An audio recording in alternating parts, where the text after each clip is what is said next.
الحمدللہ رب العالمین والصلاة والسلام علی خاتم النبیین اما بعد فاعوذ باللہ من الشیطان الرجیم بسم اللہ الرحمن الرحیم کنتم خیر امت اخرجت للناس تأمرون بالمعروف وتنہون عن المنکر وتؤمنون باللہ صدق اللہ العظیم۔ آئیے انتہائی خلوص اور محبت کے ساتھ گنبد خضرا میں آرام فرمانے والے آقا و مولا حضور جان کائنات فخر موجودات صلی اللہ علیہ وسلم کی مقدس مطہر بارگاہ میں درود و سلام کا نذران عقیدت پیش کریں۔ پڑھیں بابا سے بلند اللہم صلی علی سیدنا و مولانا محمد معدن الجود والکرم وعلی آلہ وبارک وسلم۔ آج کے بیان کا عنوان ہے کہ امت مسلمہ آخری امت کیوں؟ ابھی ہم نے آپ کے سامنے سورہ آل عمران کی آیت نمبر 110 سماعت کی، جس کا مفہومی ترجمہ ہے اے مسلمانوں تم بہترین امت ہو جو لوگوں کی ہدایت کے لیے ظاہر کی گئی، تم بھلائی کا حکم دیتے ہو اور برائی سے منع کرتے ہو، وتؤمنون باللہ اور اللہ پر ایمان رکھتے ہو۔ امام فخر الدین رازی رحمۃ اللہ تعالی علیہ فرماتے ہیں آیت کریمہ کا معنی یہ ہے کہ اے مسلمانوں، لوح محفوظ میں تمہارا یہی وصف لکھا ہوا ہے، یہی خوبی لکھی ہوئی ہے کہ تم سب سے بہتر اور سب سے افضل امت ہو۔ تمہارے لائق یہی ہے کہ تم اس منصب کی حفاظت کرو، یعنی ہمیشہ اللہ پاک اس کے پیارے محبوب صلی اللہ علیہ وسلم کے اطاعت گزار اور فرما بردار رہو۔ حضرت علامہ عبد المصطفیٰ اعظمی رحمۃ اللہ تعالی علیہ اس آیت کریمہ کی وضاحت کرتے ہوئے فرماتے ہیں کہ ایک مسلمان کے لیے زندگی کا پہلا مقصد خیر الامم یعنی بہترین امت ہونا ہے۔ جس طرح گلاب کے لیے خوشبو، موتی کے لیے چمک اور سورج کے لیے روشنی لازم ہے، اسی طرح ایک مسلمان کے لیے اپنے اعمال، اپنے افعال کے لحاظ سے تمام امتوں میں سب سے اعلیٰ، سب سے افضل، سب سے بہترین ہونا لازم اور ضروری ہے۔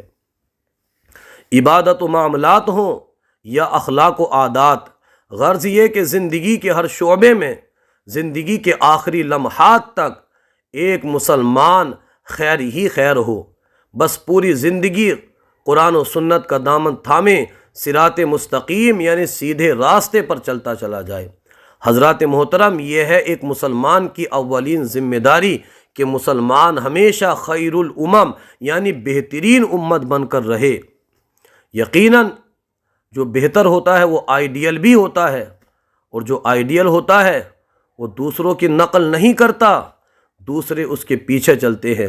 لہٰذا ہونا یہ چاہیے کہ مسلمان ایسا بن کر رہے کہ دوسری قومیں اس کی پیروی کریں، مسلمان کے اخلاق ایسے اعلیٰ ہوں کہ دیگر قومیں مسلمانوں سے اخلاق سیکھیں، مسلمان کا کردار ایسا اعلیٰ ہو کہ دوسری قومیں کردار کی بہتری کے لیے اس کی صحبت اپنائیں۔ ایک مسلمان کی عادات، اس کے افعال، اس کی گفتار، طور طریقے، چال چلن ایسا بہتر ہو کہ اسے آئیڈیل بنایا جائے، اس کی پیروی کی جائے، دوسری قومیں اس کے کردار، اخلاق، عادات پر رشک کریں اور اسے دیکھ کر کے جینا سیکھیں۔ مگر افسوس آج حالات بالکل الٹ ہیں۔ خیر الامم یعنی بہترین امت ہم ہیں، ہونا تو یہ تھا کہ ہم دوسروں کے لیے آئیڈیل بنتے، ہم نے دوسری قوموں کو اپنا آئیڈیل بنا لیا ہے۔ ہونا تو یہ تھا کہ قومیں ہماری نقل کرتی، مگر ہم نقال بن گئے، دوسروں کی نقل کرنے والے بن گئے۔ ہم دوسروں کی نقل کرنے لگے، چال ڈھال میں غیروں کی نقل، تعلیم میں غیروں کی نقل، اصول و قوانین میں غیروں کی نقل، حتیٰ کہ جوتے کپڑے خریدنے اور کھانے پینے میں بھی غیر قوموں کی نقل کی جاتی ہے۔ افسوس صد افسوس، آج مسلمان قرآن نہیں سیکھتے، غیر مسلموں کے فلسفے سیکھ لیتے ہیں، اپنے آقا و مولا مکی مدنی مصطفیٰ صلی اللہ علیہ وسلم کی سیرت کو نہیں دیکھتے، غیر مسلمانوں کے انداز اپناتے ہیں۔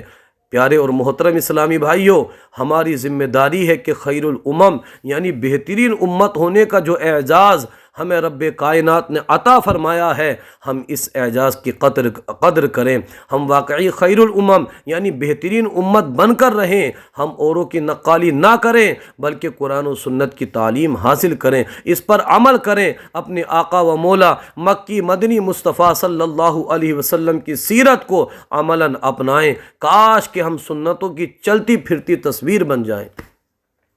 حضرات محترم، ضرورت اس بات کی ہے کہ ہم اپنی اہمیت کو سمجھیں، ہم کون ہیں اور کیوں ہیں، اس پر غور کریں، ذرا اپنی اہمیت پر نگاہ ڈالیں۔ حضرت ابو ہریرہ رضی اللہ تعالی عنہ سے روایت ہے، سرکار عالی وقار مکی مدنی تاجدار صلی اللہ علیہ وسلم نے فرمایا، جب اللہ پاک کے نبی حضرت موسیٰ علیہ السلام پر توریت شریف نازل ہوئی، آپ نے اس پیاری آسمانی کتاب کی تلاوت کی تو اس میں ایک امت کے فضائل پڑھے۔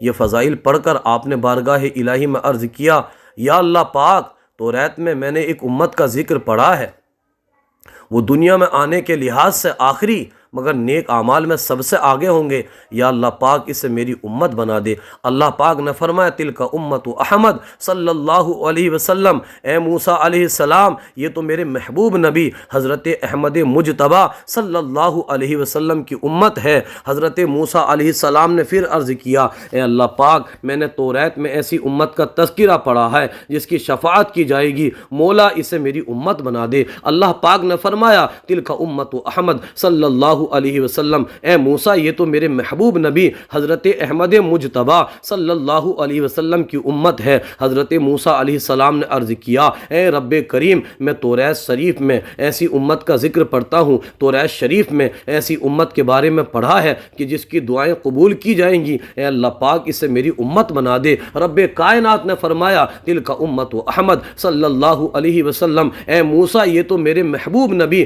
حضرت احمد مجتبیٰ صلی اللہ علیہ وسلم کی امت ہے۔ حضرت موسیٰ علیہ السلام نے عرض کیا، اے رب رحمان الرحیم، میں توریت شریف میں ایسی امت کا ذکر پڑھتا ہوں جن کی کتاب یعنی قرآن کریم ان کے سینوں میں ہوگی اور وہ اس کی تلاوت کیا کریں گے، اے اللہ پاک اسے میری امت بنا دے۔ رب کعبہ نے فرمایا، تلک امت احمد صلی اللہ علیہ وسلم، اے موسیٰ، یہ تو میرے محبوب نبی حضرت احمد مجتبیٰ صلی اللہ علیہ وسلم کی امت ہے۔ حضرت موسیٰ علیہ السلام نے مزید عرض کیا، اے رب کریم، میں توریت میں ایسی امت کا ذکر پڑھتا ہوں جو نیکی کا پختہ ارادہ کریں گے تو ان کے لیے ایک نیکی لکھ دی جائے گی، اور جب وہ نیکی کا کام کر لیں گے تو ان کے لیے 10 نیکیاں لکھ دی جائیں گی، یا اللہ پاک اسے میری امت بنا دے۔ اللہ پاک نے فرمایا، تلک امت احمد صلی اللہ علیہ وسلم، اے موسیٰ، یہ تو میرے محبوب نبی حضرت احمد مجتبیٰ صلی اللہ علیہ وسلم کی امت ہے۔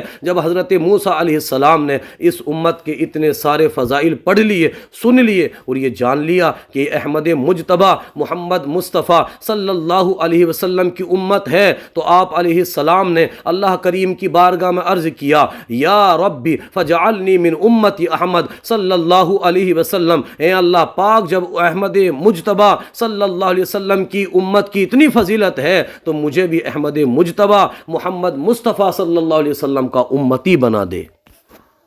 اللہ اکبر۔ یہ ہے ہماری قدر، ہماری اہمیت۔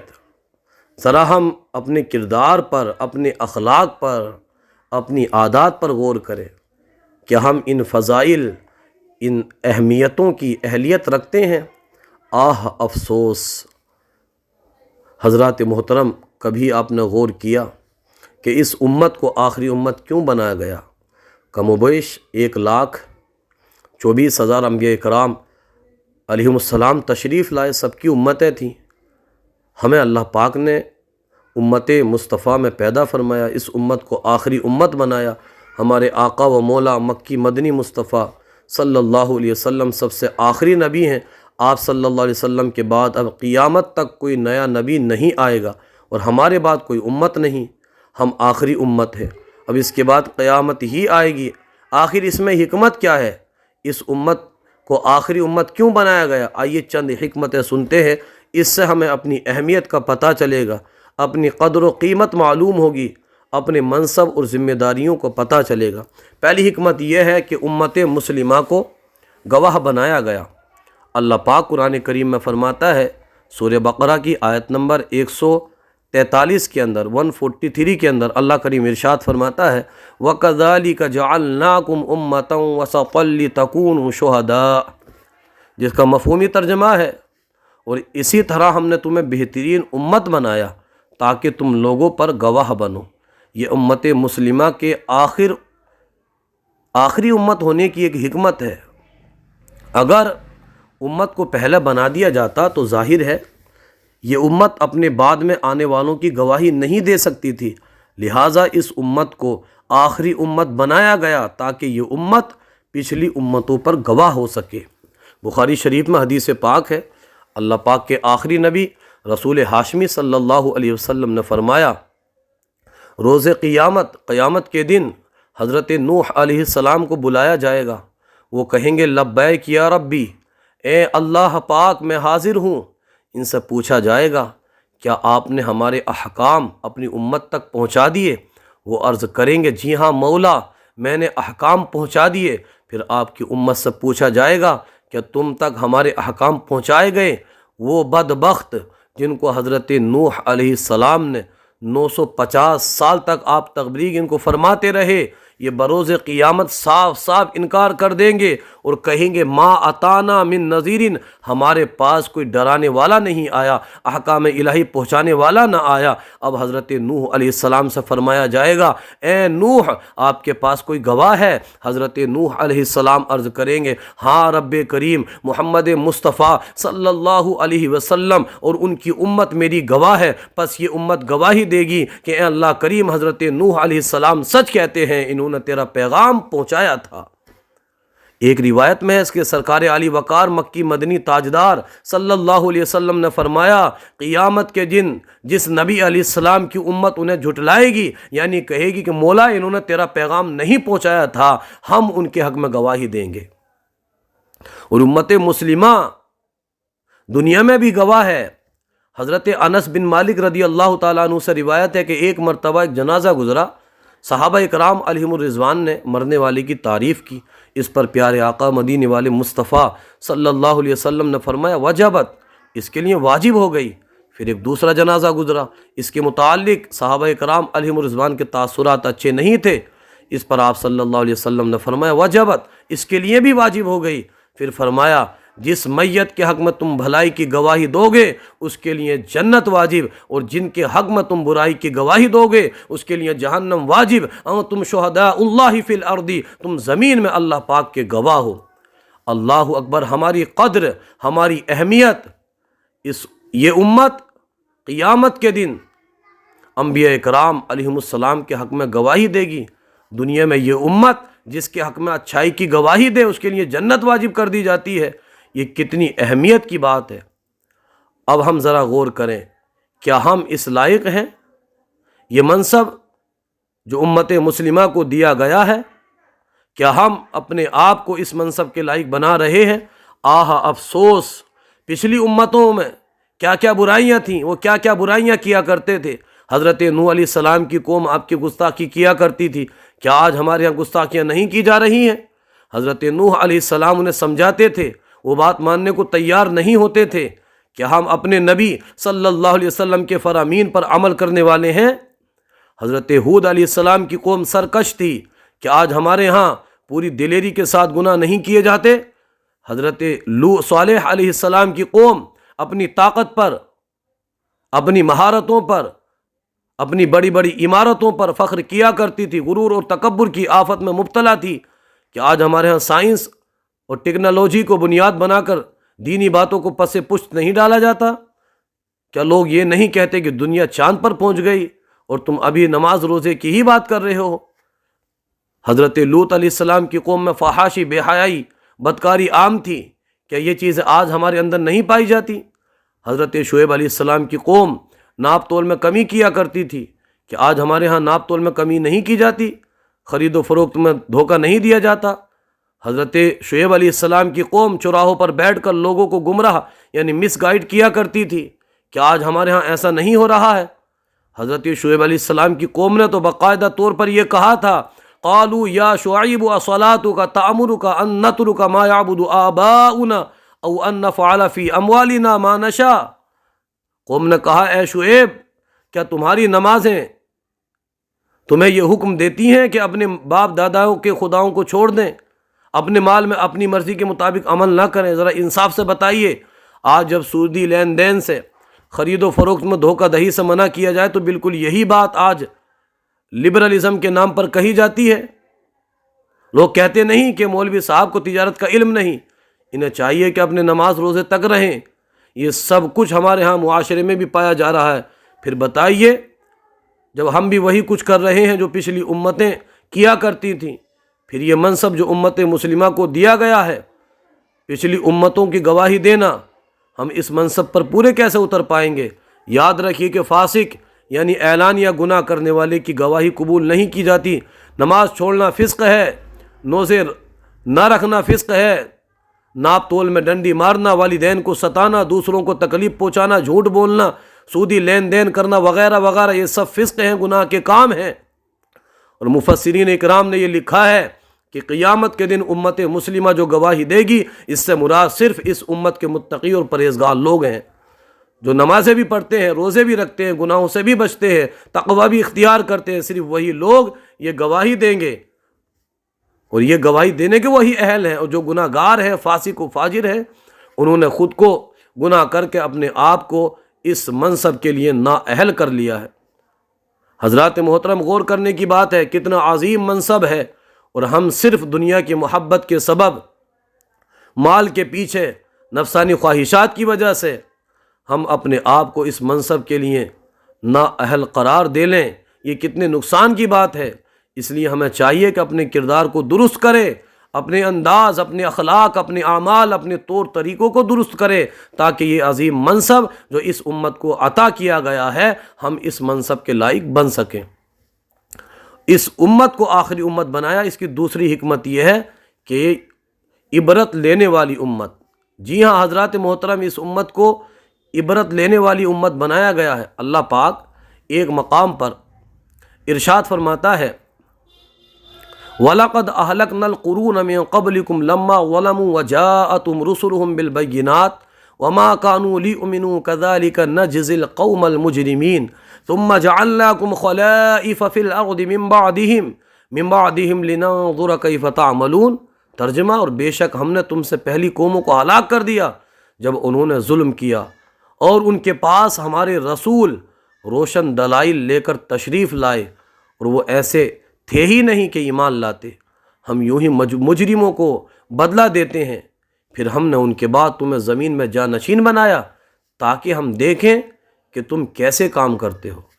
یعنی اے امت مسلمہ، پہلی کئی امتیں گزری، ان کی طرف رسول بھیجے گئے، ان کے لیے احکامات واضح کھول کر بیان کر دیے گئے، مگر انہوں نے اپنی جانوں پر ظلم کیا، نافرمانیاں کی، ہم نے انہیں ہلاک کر دیا۔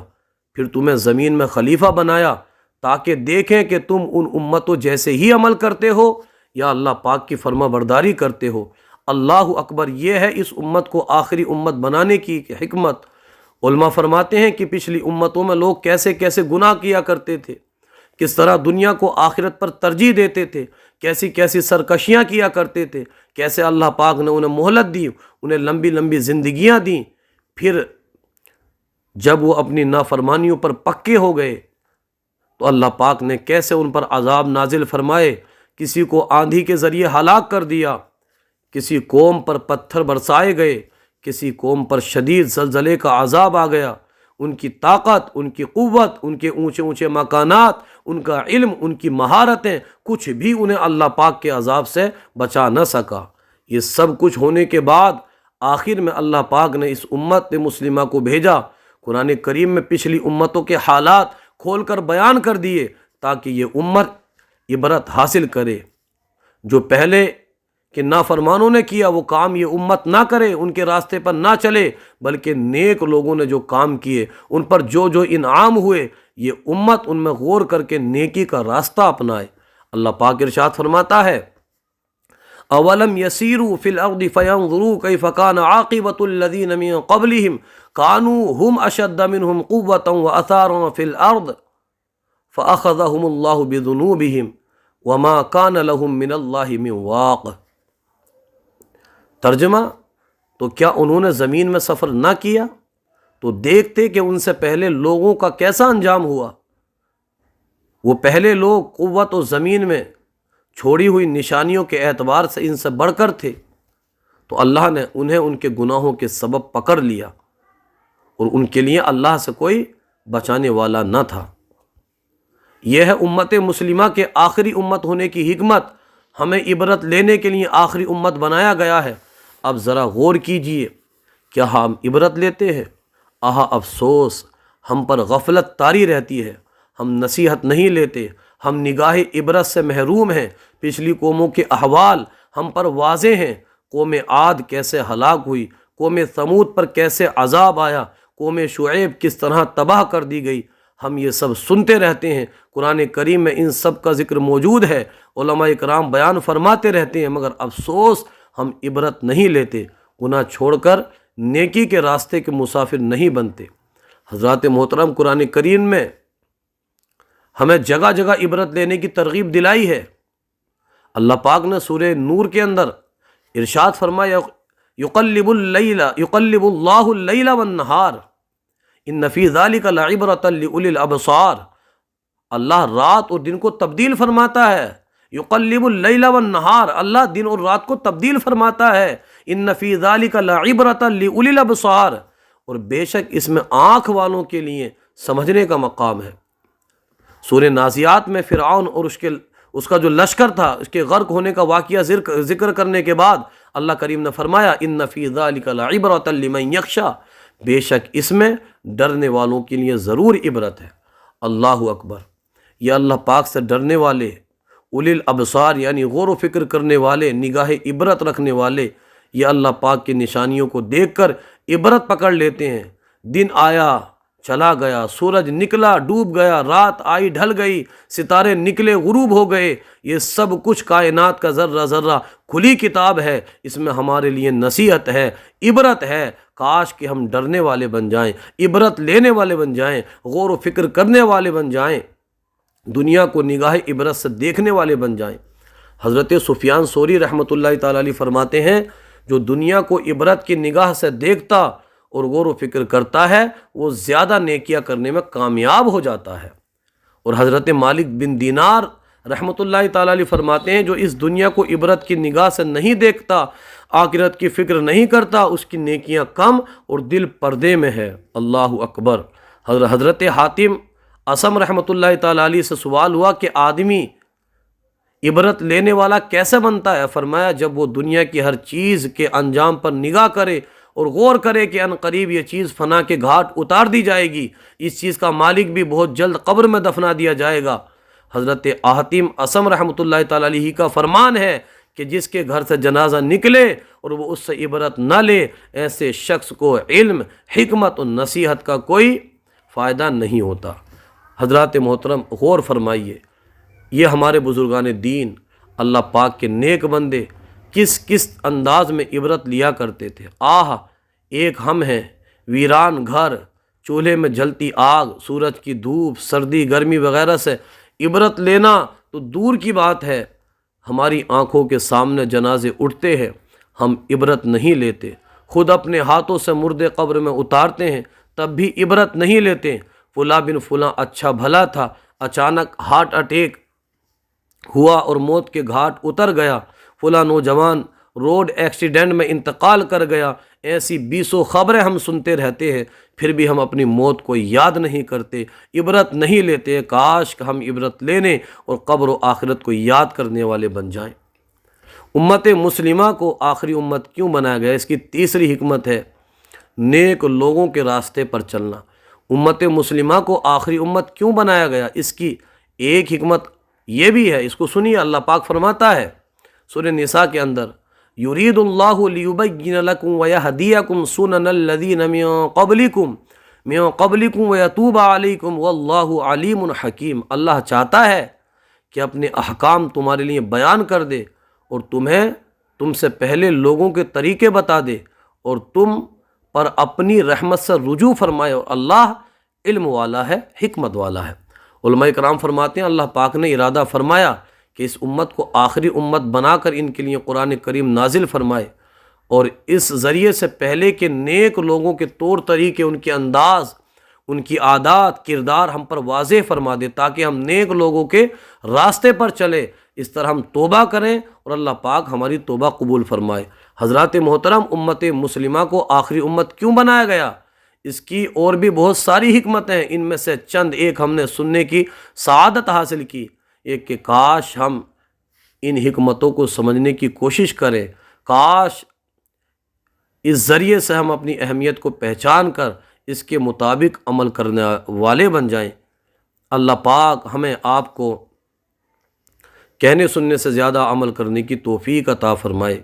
آمین بجاہ خاتم النبیین صلی اللہ تعالی علیہ وسلم۔